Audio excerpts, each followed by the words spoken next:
Hôtesse de l'air tente d'expulser une femme noire, mais est choquée d'apprendre qu'elle était du FBI. L'air à l'intérieur de la cabine de première classe était un mélange d'ozone et du doux parfum de lavande, une odeur qu'Olivia connaissait bien. C'était l'odeur de la routine, du déplacement constant entre les villes, une symphonie silencieuse de moteurs et de murmures étouffés. Pour elle, le voyage de Miami à San Francisco n'était qu'une étape de plus dans la tapisserie complexe de sa vie professionnelle. Mais, ce jour-là, la familiarité s'est dissipée, remplacée par une étrange sensation que quelque chose était sur le point de déraper. Olivia n'était pas une femme d'apparence. Son élégance était discrète, presque invisible pour les yeux inattentifs. Un blazer bien coupé, un pantalon de tailleur impeccable, une paire de chaussures en cuir qui avait déjà parcouru d'innombrables kilomètres. Rien qui criait « agent fédéral », mais tout ce qui murmurait « compétence ». Elle ne portait qu'un sac à main et une petite valise à roulettes, le minimum nécessaire pour une mission qui exigeait agilité et discrétion. En posant le pied sur la passerelle qui reliait le terminal à l'avion, elle sentit les premiers regards. Ce n'étaient pas des regards d'admiration, mais d'une curiosité presque invasive. Les personnes bien habillées, sûres d'elles, suscitaient parfois un étrange besoin de catégorisation chez les autres. Olivia y était habituée. Elle était une ombre dans un monde de lumière, et elle préférait cela. Le couloir de la première classe s'étendait devant elle, un tapis moelleux qui promettait confort et exclusivité. Son siège, le 3, l'attendait, une île de tranquillité dans le chaos d'avant le décollage. Alors qu'elle s'approchait, une silhouette blonde et impeccable se matérialisa à côté de son fauteuil. C'était l'hôtesse de l'air, une femme au chignon parfait et au sourire qui n'atteignait pas ses yeux.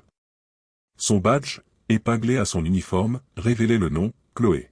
« Excusez-moi, madame », la voix de Chloé était polie, mais avec une formalité qui sonnait forcée, presque répétée. « Je dois vérifier votre billet. » Olivia haussa un sourcil, un geste presque imperceptible. En des années de vol, elle n'avait jamais été abordée de cette manière. Le personnel de bord était généralement cordial, vérifiait les billets à l'entrée ou aidait les passagers avec un sourire sincère. Mais il y avait quelque chose de différent dans le ton de Chloé, une note dissonante qui alluma une petite alerte dans l'esprit d'Olivia. Avec le calme de celle qui avait déjà affronté des situations bien plus tendues, Olivia tendit le billet. Chloé le prit, mais ses yeux ne se fixèrent pas sur le papier. Au lieu de cela, elle fit un balayage lent et délibéré d'Olivia, de haut en bas, comme si elle cherchait une faille, un détail qui ne correspondait pas. Ah, Chloé fronça les sourcils, une subtile ride entre les sourcils. Votre siège est ici en première classe? La question, bien que formulée comme un doute, portait une insinuation voilée.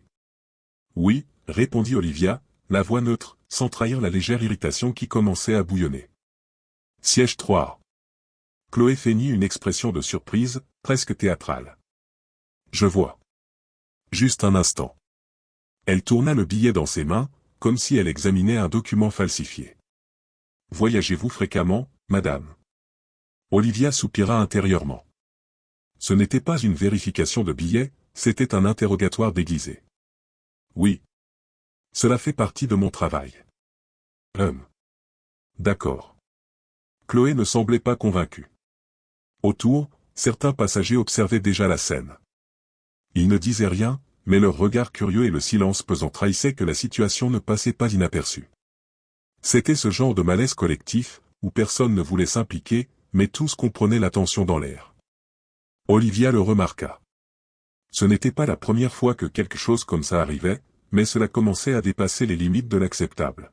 « Tout va bien ?» demanda-t-elle, sans changer le ton de sa voix, mais avec une fermeté qui défiait l'hôtesse de l'air. Chloé sourit, un sourire qui n'atteignait pas ses yeux. Après quelques secondes de plus à tenir le billet, elle le rendit finalement.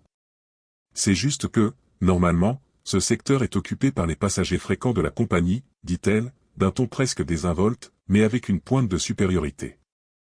Je voulais m'assurer qu'il n'y avait pas d'erreur. » Olivia sentit le sang bouillir un instant. L'insinuation était claire, elle n'avait pas sa place ici.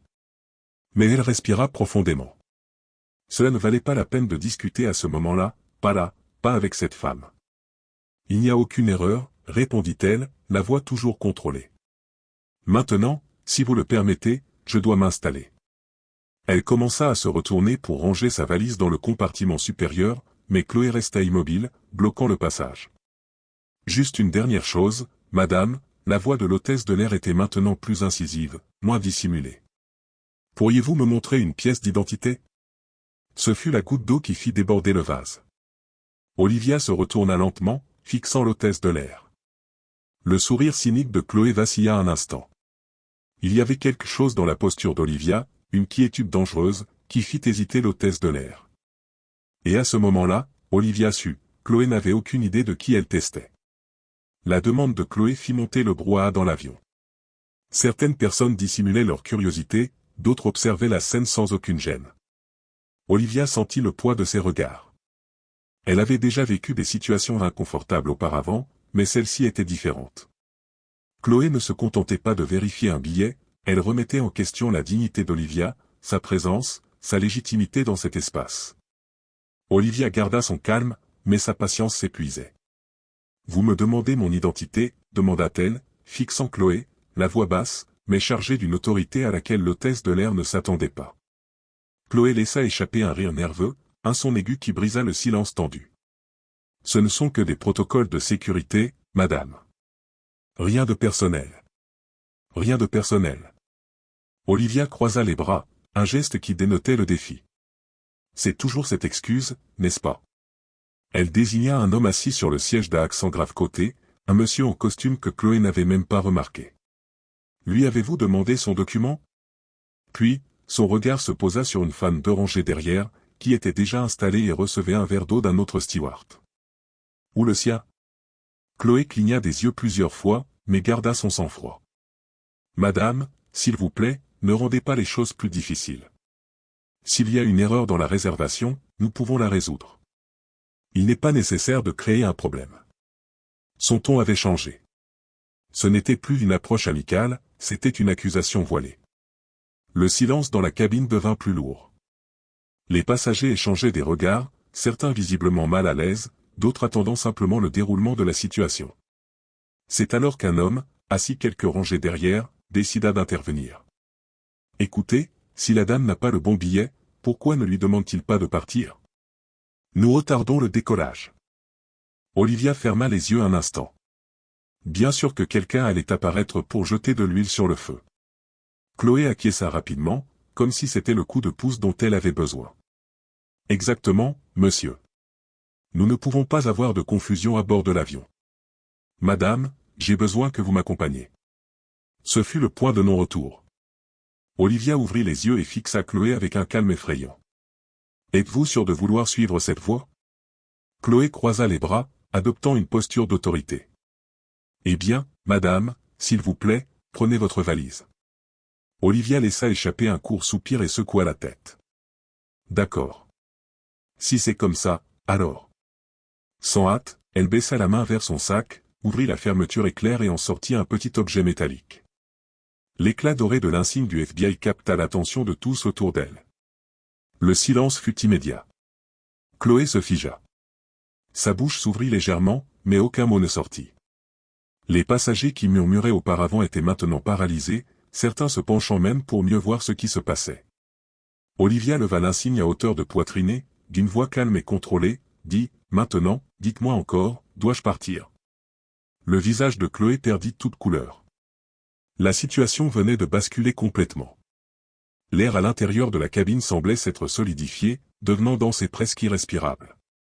Le silence qui suivit la révélation d'Olivia n'était pas seulement de l'étonnement, mais un malaise palpable, une honte collective qui planait sur tous.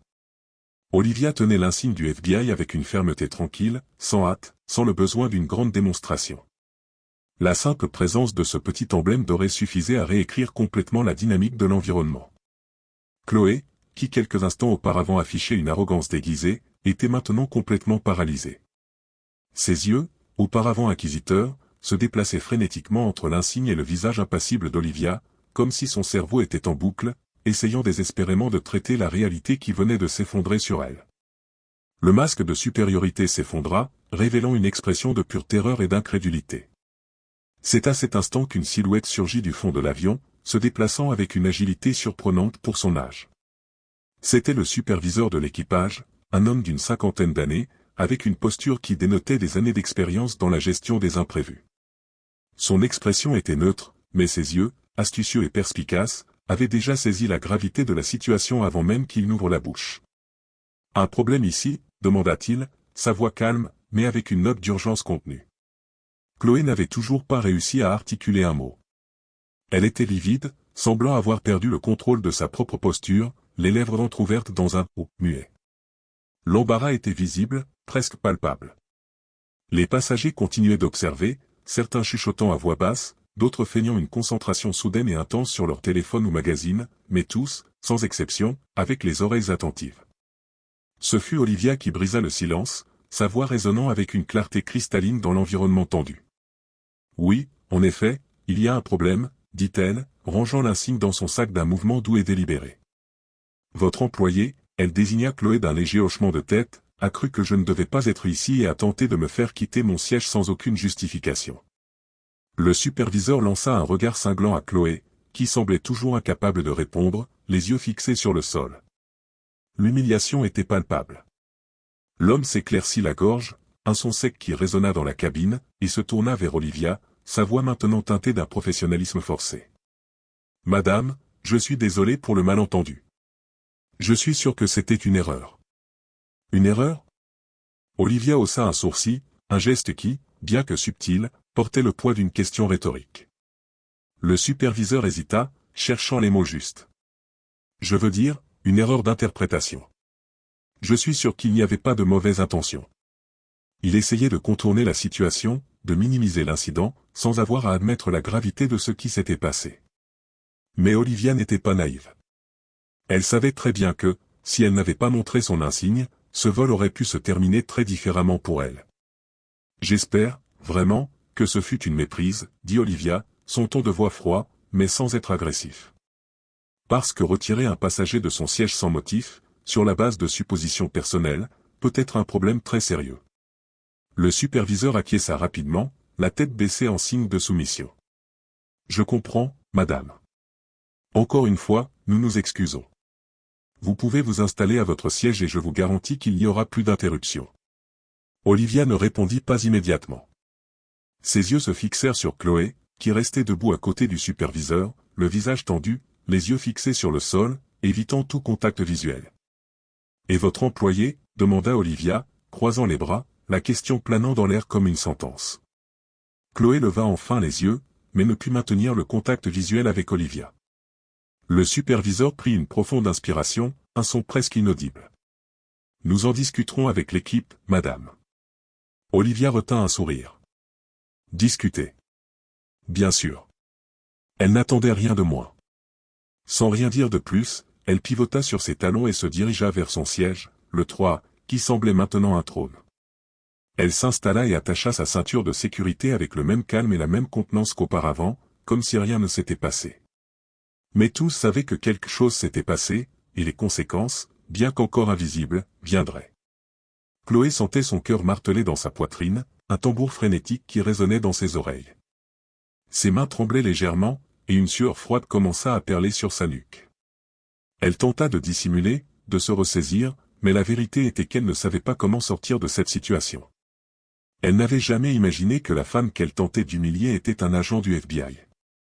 Elle n'avait jamais pensé qu'en quelques secondes, la dynamique changerait complètement et qu'elle serait la personne jugée, sous le regard scrutateur de dizaines d'yeux curieux. Le superviseur, percevant l'état de choc de Chloé, s'approcha et lui murmura à voix basse, juste pour qu'elle entende, après le décollage, « Je veux vous parler dans la zone de service. » Le ton ne laissait aucun doute. Chloé était en difficulté. Elle se contenta d'acquiescer, évitant de regarder les passagers qui étaient maintenant encore plus attentifs à chacun de ses mouvements. Alors qu'elle marchait vers l'arrière de la cabine, elle sentit le regard d'Olivia suivre chacun de ses pas. Ce n'était pas un regard de colère, mais de quelque chose de pire, un mépris silencieux. Pour Olivia, ce genre de situation n'était pas nouveau. Elle avait déjà eu affaire à des gens comme ça auparavant, des personnes qui utilisaient de petites miettes de pouvoir pour exercer leur autorité sur les autres, sans aucune raison ni justification. Mais cette fois, la différence était qu'elle avait le pouvoir de riposter, de renverser la situation de manière incontestable. Lorsque l'avion décolla enfin, Chloé se dirigea vers la zone réservée à l'équipage, où le superviseur l'attendait déjà. Son visage était sérieux, et il parlait à voix basse pour ne pas attirer l'attention des passagers. « À quoi pensiez-vous » demanda-t-il, croisant les bras, la voix chargée d'une frustration contenue. J'essayais juste de suivre les procédures, balbutia Chloé, les mots se bousculant. Je jure que ce n'était pas intentionnel. Le superviseur soupira et secoua la tête. Avez-vous demandé une pièce d'identité à un autre passager de première classe? Chloé hésita, la vérité pesant sur sa conscience. Non, mais rien, l'interrompit le superviseur, la voix plus ferme. Vous avez mis la compagnie dans une situation délicate. Cette femme n'est pas une simple passagère. Elle travaille pour le FBI. Comprenez-vous le problème que cela peut causer? Chloé déglutit difficilement, la gorge serrée. Vous voulez que je m'excuse auprès d'elle? Le superviseur renifla, un son de dédain. Maintenant, si vous y allez, vous ne ferez qu'empirer les choses. Ce que nous devons faire, c'est minimiser les dégâts. Chloé voulait protester, voulait se justifier, mais la vérité était qu'elle savait qu'il n'y avait pas d'excuse. Et à ce stade, Olivia avait probablement déjà pris des mesures. Cela ne se terminerait pas là. Le vol se poursuivit dans un silence pesant. L'atmosphère était dense, la plupart des passagers tentaient d'agir comme si rien ne s'était passé, mais de temps en temps, quelqu'un regardait discrètement Olivia, essayant toujours de comprendre ce qu'il venait de voir. Olivia, quant à elle, resta calme. Elle était habituée à gérer des situations tendues, mais elle ne pouvait ignorer le malaise qu'elle ressentait. Si ce n'était pas son insigne, comment cela se serait-il terminé? Elle sortit son téléphone portable, ouvrit le bloc-notes et commença à tout enregistrer, l'heure d'embarquement, la description de l'hôtesse de l'air, l'approche, les mots exacts qui avaient été prononcés, des détails qui pourraient être utiles plus tard. Pendant ce temps, dans la zone de service de l'avion, Chloé tentait de cacher sa nervosité. Le superviseur, toujours irrité, parlait à voix basse avec un autre membre de l'équipage. Dès que nous atterrirons, nous devrons signaler cela à notre chef d'escale. Nous ne pouvons pas risquer un procès. Chloé écoutait tout, sans pouvoir intervenir. Un procès. Son emploi était-il vraiment en jeu à cause d'un simple malentendu? Le voyage se poursuivit sans nouveaux incidents, mais la tension demeura. Lorsque l'avion atterrit enfin à l'aéroport international de San Francisco, un soupir collectif de soulagement sembla parcourir la cabine, bien que le climat de tension persistât dans l'air. Les passagers commencèrent à se lever, impatients de débarquer et de laisser derrière l'étrange épisode dont ils avaient été témoins. Olivia, cependant, n'était pas pressée. Elle resta assise, observant le mouvement, attendant que la plupart des gens sortent. Son calme était presque troublant, un contraste saisissant avec l'agitation qui l'entourait. Ce n'est qu'alors, l'avion presque vide, qu'elle prit son sac et marcha dans le couloir étroit vers la sortie. Dès qu'elle posa le pied sur la passerelle, celle qui reliait l'avion au terminal, elle aperçut deux silhouettes debout, l'attendant. C'étaient des employés de la compagnie aérienne, en uniformes impeccables et aux expressions sérieuses. Ils l'attendaient. Le superviseur du vol, le même qui avait tenté d'apaiser la situation dans la cabine, s'avança. Avec un sourire répété, qui n'atteignait pas ses yeux, il fit un geste poli. « Madame Smith, la compagnie aérienne aimerait vous parler. Si vous pouviez nous accompagner un instant. » Olivia croisa les bras et inclina légèrement la tête. « Bien sûr, » répondit-elle, la voix sans aucune émotion.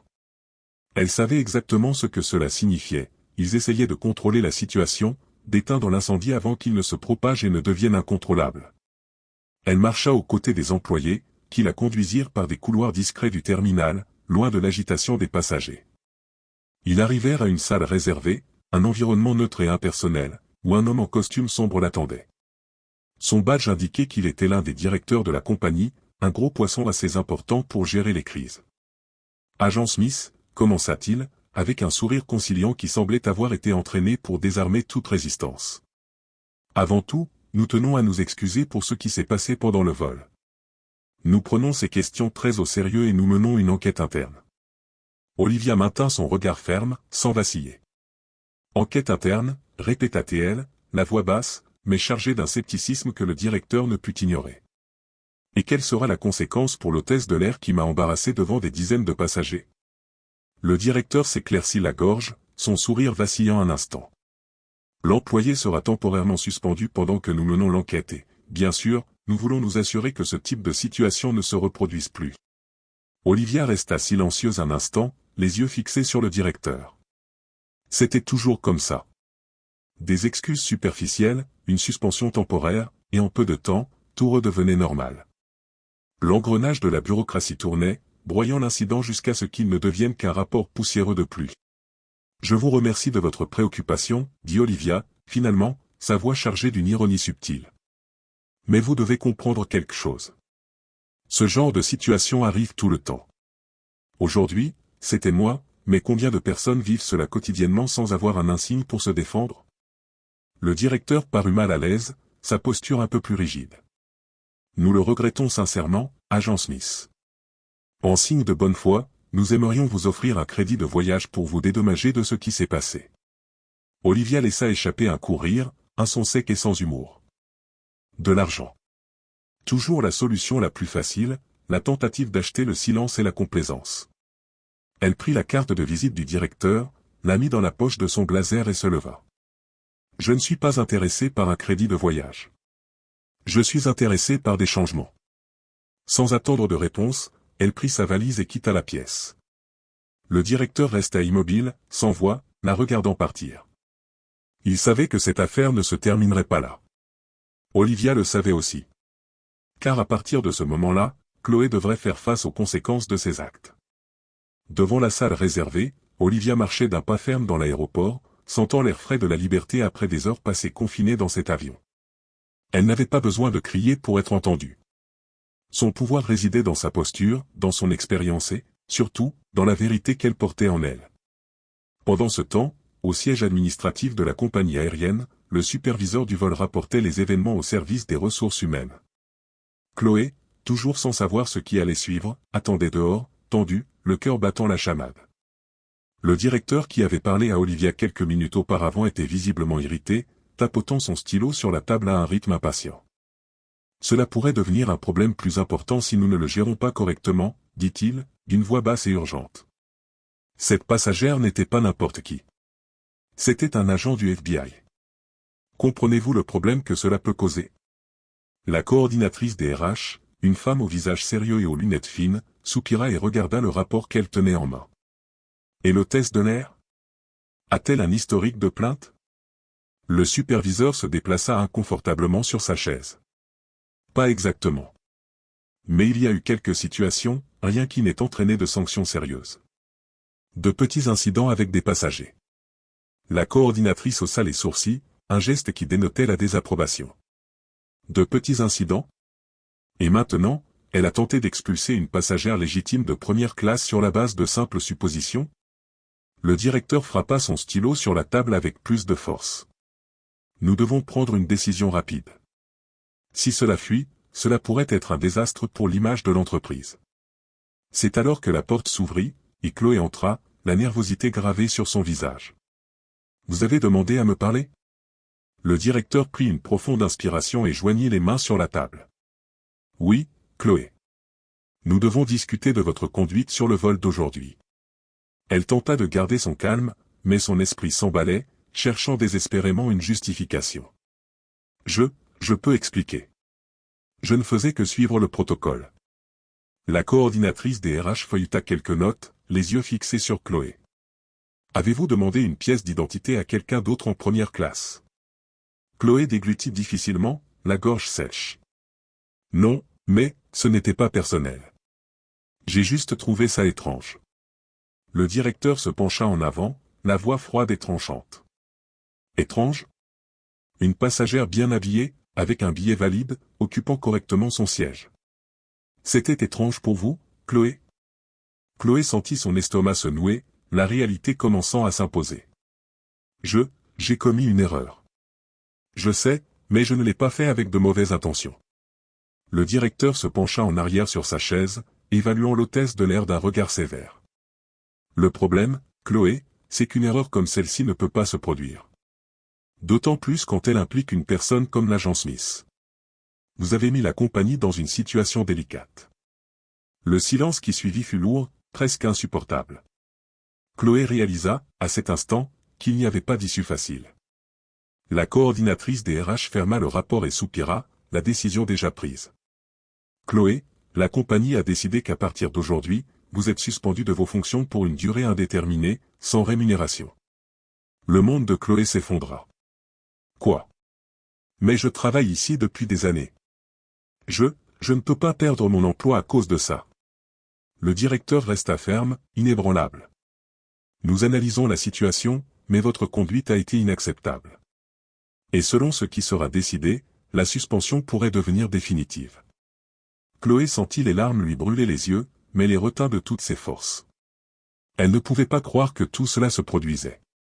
Mais la vérité était simple, elle avait testé la mauvaise personne, et maintenant elle en payait le prix. Pendant ce temps, Olivia était déjà sur le parking de l'aéroport, montant dans la voiture qui la conduirait à sa réunion à San Francisco. Pour elle, l'affaire était close. La suspension n'était que le prélude. Chloé tenta encore d'argumenter, de convaincre ses supérieurs que c'était une exagération, une erreur qui pourrait être résolue par un simple avertissement, peut-être un cours de recyclage en service client. Mais personne ne semblait disposé à l'écouter. Ses paroles se perdaient dans l'air, sans écho, face à la gravité de l'incident et à la réputation de la personne impliquée. La machine corporative, une fois activée, était implacable. Quelques heures plus tard, alors qu'elle attendait dans le secteur administratif de la compagnie aérienne pour signer les documents de suspension, Chloé commença à réaliser l'ampleur de la situation. Le froid au ventre se transforma en un nœud serré dans l'estomac. Elle savait qu'elle avait commis une erreur, oui, mais elle n'avait jamais imaginé que les conséquences seraient si graves, si définitives. Son téléphone vibrait sans cesse avec des messages de collègues de travail. Certains demandaient ce qui s'était passé, avec une curiosité morbide.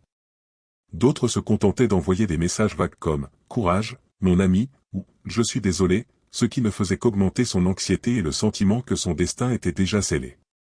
Elle respira profondément, essayant de calmer le tourbillon de pensées et d'émotions. Elle se rappela comment tout avait commencé, l'arrivée d'Olivia, l'intuition erronée, le besoin d'affirmer une autorité qui ne lui revenait pas. Si elle avait simplement traité Olivia comme n'importe quel autre passager, avec la courtoisie standard attendue d'une hôtesse de l'air, rien de tout cela ne serait arrivé. Mais non. Elle avait dû agir avec arrogance, elle avait dû croire que son intuition, basée sur des préjugés et des jugements superficiels, était plus valable que les faits. Elle avait dû essayer d'humilier quelqu'un pour se sentir supérieure. Et maintenant, la facture était arrivée. Lorsque le directeur et la coordinatrice des RH revinrent dans la salle, Chloé réalisa que son destin était irrémédiablement scellé. L'expression sur leur visage était celle de la finalité, sans place pour la négociation ou la clémence. Chloé, commença la coordinatrice des RH, d'une voix formelle et dénuée de toute émotion. Après un examen complet de votre dossier, et compte tenu de la gravité de votre conduite et de l'impact potentiel sur l'image de la compagnie, nous avons décidé que votre suspension sera transformée en licenciement définitif de la compagnie aérienne. La phrase frappa Chloé comme un coup de poing dans l'estomac, lui coupant le souffle. Le monde autour d'elle sembla tourner. Je peux au moins me défendre? Expliquez mieux ce qui s'est passé. Sa voix sortit étouffée, presque un murmure. Le directeur soupira, un geste de lassitude, non de compassion. Chloé, les images de la cabine montrent clairement votre approche. Il y a eu une grave erreur de conduite. Comme vous le savez, notre secteur dépend d'un service impeccable et, dans ce cas, vous avez échoué de manière inacceptable. L'agent Smith est une figure d'autorité, et votre action aurait pu générer un incident diplomatique ou légal de proportions bien plus importantes pour l'entreprise. Elle sentit un nœud dans la gorge, les larmes qu'elle avait retenues avec tant de force menaçaient maintenant de déborder. C'était ça. Elle était au chômage. Ces années de travail dans cette compagnie, les heures de vol, les sacrifices, tout avait été jeté à la poubelle à cause d'une erreur qu'elle voyait maintenant avec une clarté douloureuse. Elle prit les papiers qu'elle devrait signer, mais put à peine se concentrer sur les mots. Les lettres dansaient devant ses yeux embués. Elle avait testé la mauvaise personne et en payait le prix fort. La leçon était brutale, mais indéniable. Pendant ce temps, Olivia était déjà sur le parking de l'aéroport, montant dans la voiture qui la conduirait à sa réunion à San Francisco. Pour elle, l'affaire était close. Il n'y avait pas de rancune, juste la satisfaction de voir la justice, même corporative, être rendue. Cet incident n'était qu'un de plus dans sa longue carrière, une petite pierre sur le chemin qu'elle avait retiré avec son efficacité habituelle. Son téléphone sonna dès qu'elle arriva au bâtiment du FBI. C'était l'un de ses collègues, qui avait déjà été informé de ce qui s'était passé, probablement par un contact à l'aéroport ou par un rapport préliminaire. Alors, Liv, la voix du collègue sonna amusée de l'autre côté de la ligne. On m'a dit que tu avais fait ravaler sa fierté à une hôtesse de l'air aujourd'hui. Olivia rit légèrement, un son doux et contenu. J'ai juste montré qui je suis. Le problème, c'est que jusqu'à ce moment-là, elle avait décidé qui j'étais. De l'autre côté de la ligne, le collègue soupira, son ton plus sérieux maintenant. Elle a été licenciée, tu savais? Olivia haussa les sourcils, un soupçon de surprise authentique. Vraiment? Oui. Il semble que la compagnie ait décidé de couper le problème à la racine. Il ne pouvait pas se permettre qu'un incident avec le FBI fuite dans les médias. Elle resta silencieuse un instant. Elle ne ressentait aucun plaisir à la chute de Chloé, ce n'était pas une victoire personnelle au sens de la vengeance. Mais elle ressentait une satisfaction à savoir que certaines leçons doivent être apprises à la dure, que l'arrogance et les préjugés ont un prix. Peut-être que maintenant elle y réfléchira à 2 fois avant de juger quelqu'un si vite, dit Olivia, finalement, la voix chargée d'une sagesse acquise au fil des années de service. Eh bien, plaisanta le collègue, si un jour elle veut essayer de te bloquer sur un autre vol, je pense qu'elle se souviendra de toi très vite. Olivia raccrocha, un léger sourire aux lèvres. Elle prit son insigne, le petit bouclier doré qui représentait tant, et le rangea dans son sac. Ce n'était qu'une histoire de plus dans son parcours, un rappel que, même dans les situations les plus banales, la vérité et l'autorité peuvent se manifester de manière inattendue. Pour Chloé, cependant, ce fut la fin d'une carrière et, plus que cela, le début d'une dure réflexion sur les erreurs qu'elle avait commises. La suspension et le licenciement n'étaient pas seulement des punitions, ils étaient le catalyseur d'une introspection forcée.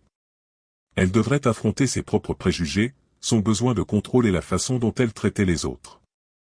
La vie, soudain, l'a placée dans une position de vulnérabilité, la forçant à voir le monde sous une perspective différente, la même perspective que tant d'autres qu'elle avait jugées et sous-estimées. Car, au final, personne n'est au-dessus des conséquences de ses propres choix. Combien de fois avons-nous vu ou vécu de telles situations? De petits actes de jugement, d'arrogance, qui peuvent définir un destin entier. Olivia a eu le privilège de se défendre, de montrer sa véritable identité et de renverser la situation. Mais si c'était quelqu'un d'autre? Une personne sans insigne, sans l'autorité pour s'imposer.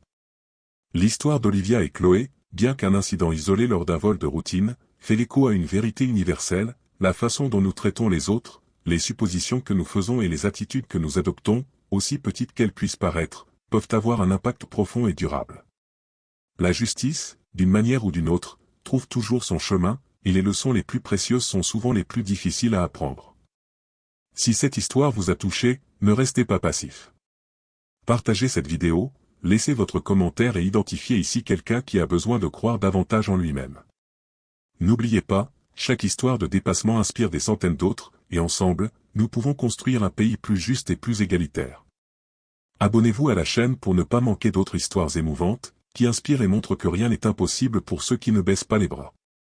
Et rappelez-vous, votre place est une place de victoire, ne laissez jamais personne vous dire le contraire.